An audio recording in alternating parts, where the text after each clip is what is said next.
Global Trade Champions. Welcome to Trade Wins Today channel.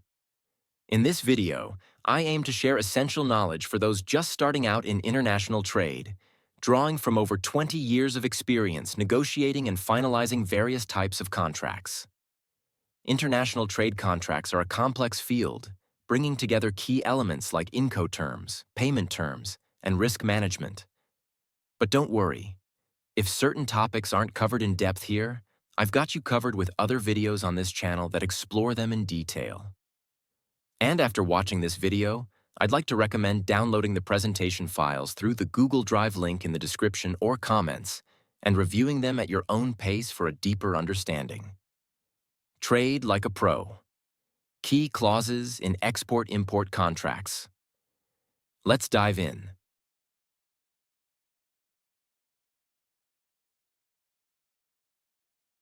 International trade contracts are formal agreements between exporters and importers, outlining the terms and conditions of the trade deal.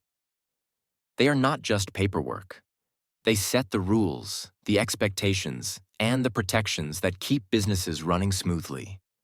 Contracts are essential in international trade for several reasons, such as risk mitigation, clarity and transparency, dispute resolution, and legal enforceability.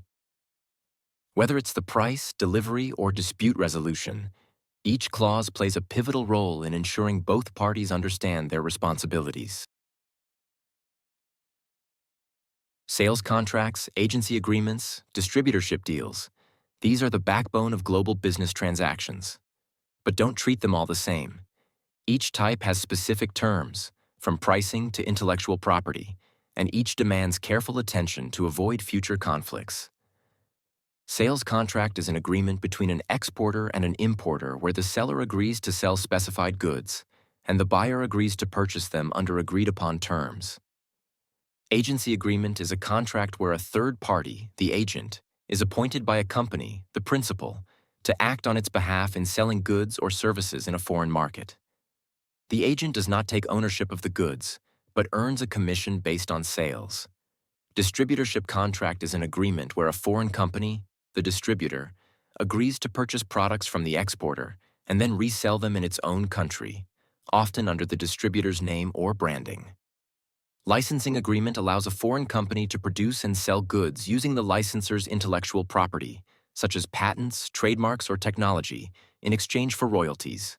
And franchising agreement allows a foreign company to operate a business using the franchisor's brand, business model, and systems, typically in exchange for an initial fee and ongoing royalties. This slide is all about getting the basics right. We need clear identification of parties, a thorough description of goods, and firm payment terms. These are not details to skim over. Get them wrong, and we're opening the door to disputes. On the next slide, I've provided a quick summary of Incoterms. For a deeper dive into the specifics, including ocean and multimodal transport under Incoterms 2020, be sure to check out the detailed videos available on my channel. I'll put link screens as a recommended videos at the end of this video. Incoterms are the universal language of international shipping. They clarify responsibilities, from who pays for shipping to when the risk transfers from seller to buyer. With Incoterms, we avoid misunderstandings that could otherwise lead to major financial losses.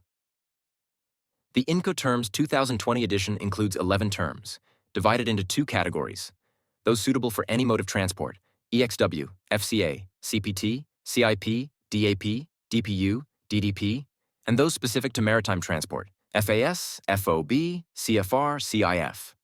Each term specifies the obligations of both the seller and the buyer, the point at which risk transfers from one party to the other, and the party responsible for arranging transport, insurance, and import-export customs clearance. These are clearly outlined in the table on the right-hand side of the slide. More details about Incoterms 2020 are covered in detail on my channel and in my book, Navigating Global Markets, available on Amazon. From cash in advance to letters of credit, the payment method can determine the level of risk we're taking on. For exporters, non-payment is a real threat.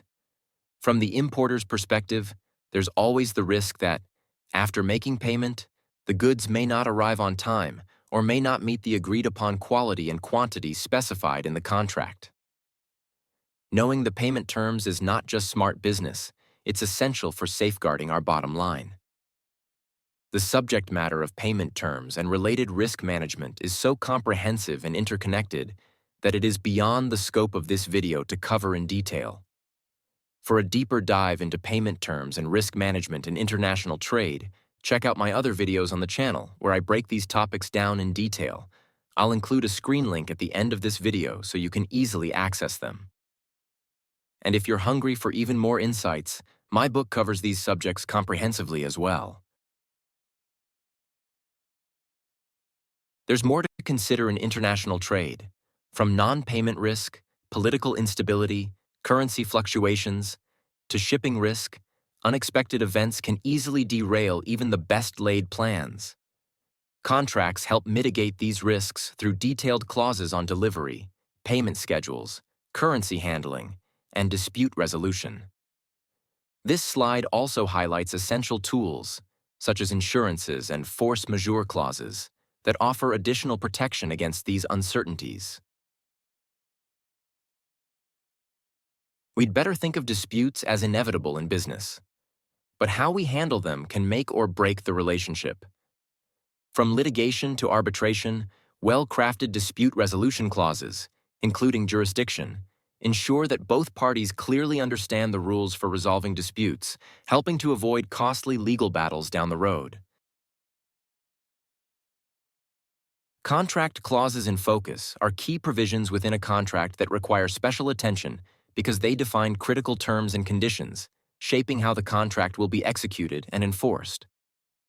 In international trade, these typically include force majeure, termination, inspection of goods, and penalties and liabilities. Force majeure, termination, inspection, and penalties and liabilities. These clauses are your safety net. Well-defined clauses give you the tools to handle unforeseen circumstances. In international trade, these clauses are not optional, they're essential. Here's a fictional case illustrating how businesses can benefit from thorough contract negotiations in international trade. TechWave, based in South Korea, entered into a contract with a Brazilian distributor, Novatech, to export a new line of high-tech gadgets. During negotiations, TechWave noticed that the initial contract lacked clarity on payment timelines and currency fluctuations, critical in international trade. They revised the contract to include a well-defined payment schedule in USD, as well as a currency fluctuation clause to prevent financial losses from exchange rate changes. Additionally, they added an arbitration clause, specifying that any disputes would be handled under the rules of the International Chamber of Commerce, ICC, avoiding lengthy litigation. Months later, a sudden economic downturn in Brazil caused the local currency to depreciate sharply. Thanks to the currency fluctuation clause, TechWave was shielded from significant financial loss as payments were secured in USD. By carefully negotiating and checking the details of the contract, TechWave avoided costly losses and legal issues while maintaining a positive relationship with Novatech. The real-world case of IBM and Fujitsu also reaffirms the importance of careful review of terms during contract negotiation and conclusion. In April 2003, IBM and Fujitsu demonstrated the power of well-structured contracts when they resolved a significant intellectual property dispute without stepping into a courtroom. The conflict arose from differing interpretations of their licensing agreement, but thanks to pre-negotiated arbitration clauses, the companies avoided costly litigation. Instead, they settled the matter through arbitration, preserving both their business relationship and finances. This case highlights how carefully crafted contract terms, especially in international trade, can prevent legal turmoil and foster smoother business dealings. Oh, and the flower on the bottom right of the slide is amaryllis flower. These flowers have been symbolic of a hard-won success.